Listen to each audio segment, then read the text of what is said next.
Welcome to this edition of Inside America's Boardrooms. I'm TK Kerstetter, and I will be your host for today's show. And I'm also the editor-at-large and co-founder of Corporate Board Member. It's my pleasure to welcome you to the show. We're here in Napa Valley, and we're here at Diligence Director Experience, and directors come together and network and work with each other on working to be a more effective director and an effective board. And today we're going to be talking about what corporate boards can learn from others' mistakes. And joining me is somebody that has a little bit of experience in that space. Katharine Martin is the partner and chair of the board of Wilson Sonsini Goodrich Rosati. Welcome, Katie. Thank you, TK. It's nice to be here. So the simple question here is, what are the most common mistakes that you see boards making that really hurt their company's long-term value? It's going to depend on the nature of the company and the business they're in, but I would say that, as an overarching matter, I would say that being a board member is a difficult task. And I think on an individual basis, with a lot of individual directors who I've met over the years, they all work very, very hard at doing a good job. And so it's not necessarily a lack of trying or a lack of attention. I think fundamentally the things that get boards ultimately in trouble and where there are lessons to be learned, one is just settling into a routine, a complacent routine where perhaps they're not being critical enough about what the strategy is or what the potential risks are, and really unearthing and being a lot more engaged and active and proactive with the management and pulling that information out. Because I think if there is a crisis, ultimately, if something happens and a board had been sitting idly and just sort of coming to the meetings and hearing what they're told, but not really trying to be part of and helping evolve the types of information they're getting or evolve the types of conversations they're having, I think they can be flat-footed, and then in that situation, and it can end up in a crisis. So I think that's one area.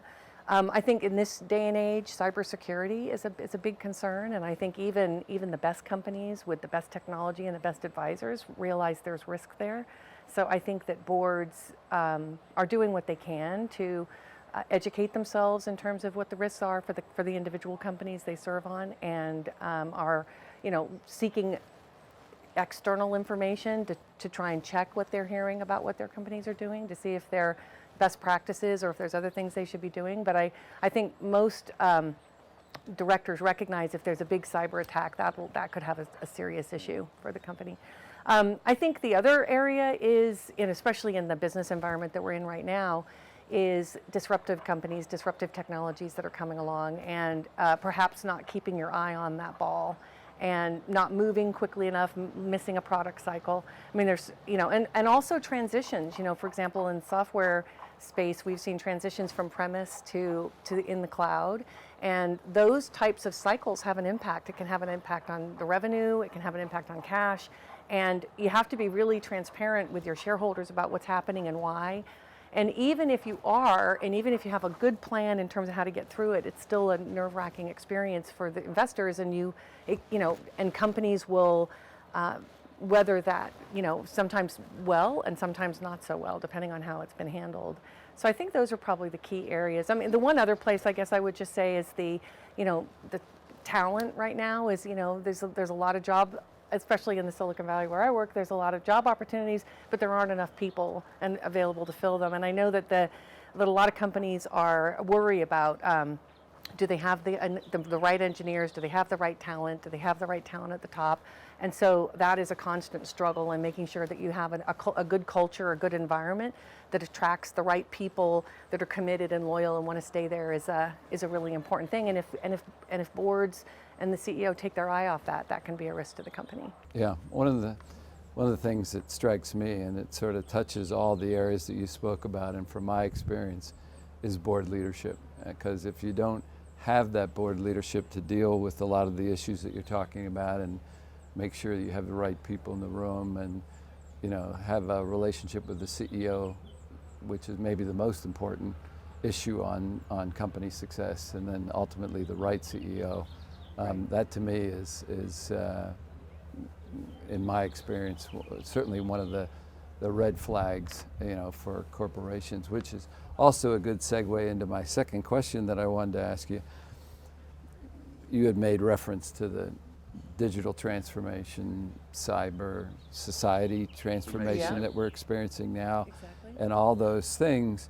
So the boards are encouraging companies to keep pace, to be innovative, to move with the times.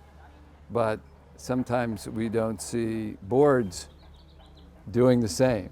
They're not upgrading, they're not moving with the times, they're not having people that are knowledgeable on AI and sort of what the future is. So do you have any advice for how boards should keep pace with what's happening in the world? Yeah, I mean, I think this is another leadership point I think you're making right here, TK, which is the composition of the board, and really, recognizing you have a limited number of seats around the board, recognizing that you want to have the most effective board that you can have, and that has a great relationship with management. That's a great relationship, but that's also verifying things that they're hearing.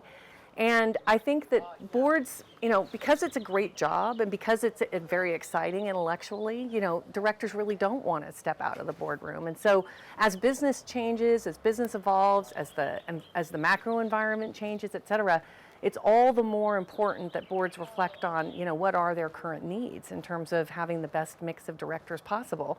And so that means, leadership at the board chair level. That means leadership at the nominating and governance committee level. It means, taking into account input that you get from shareholders at every annual meeting in terms of the voting record of the individual directors. It also means taking into account the feedback you're getting relative to, the tenure, the average tenure on your board. Do you have directors who've been on for plus, 10 years? Because if so, obviously they're going to get more scrutiny.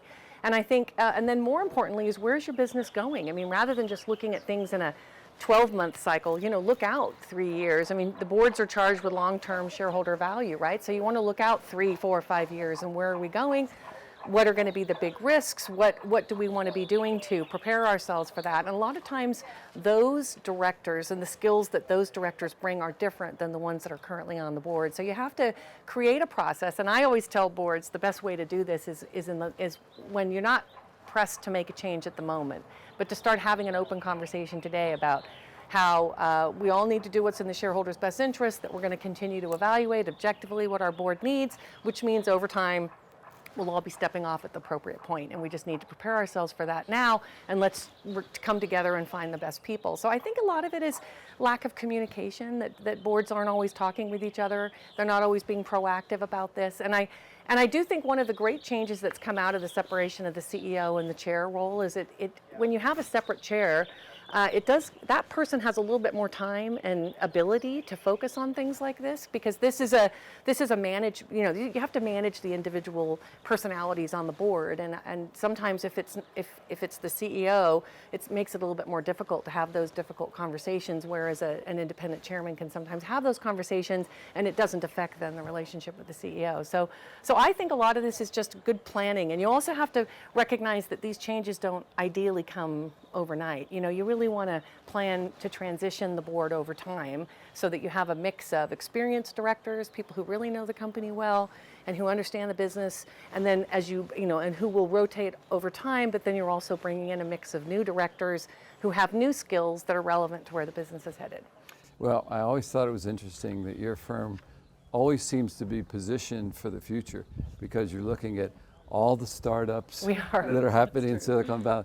If your firm isn't on top, no firm is, because you get to see everybody sort of in the startup and the going public mode and everything. It's very exciting, actually. So just keep doing a great job with that. And Katie, thank you for taking the time to join us today, and we certainly appreciate it. Great. Well, thank you, TK. That will conclude this issue of Inside America's Boardroom. We hope you enjoyed the show. We'll be back again next week when we take another look at a critical topic that'll help you be a better board member or committee member. So we'll see you then.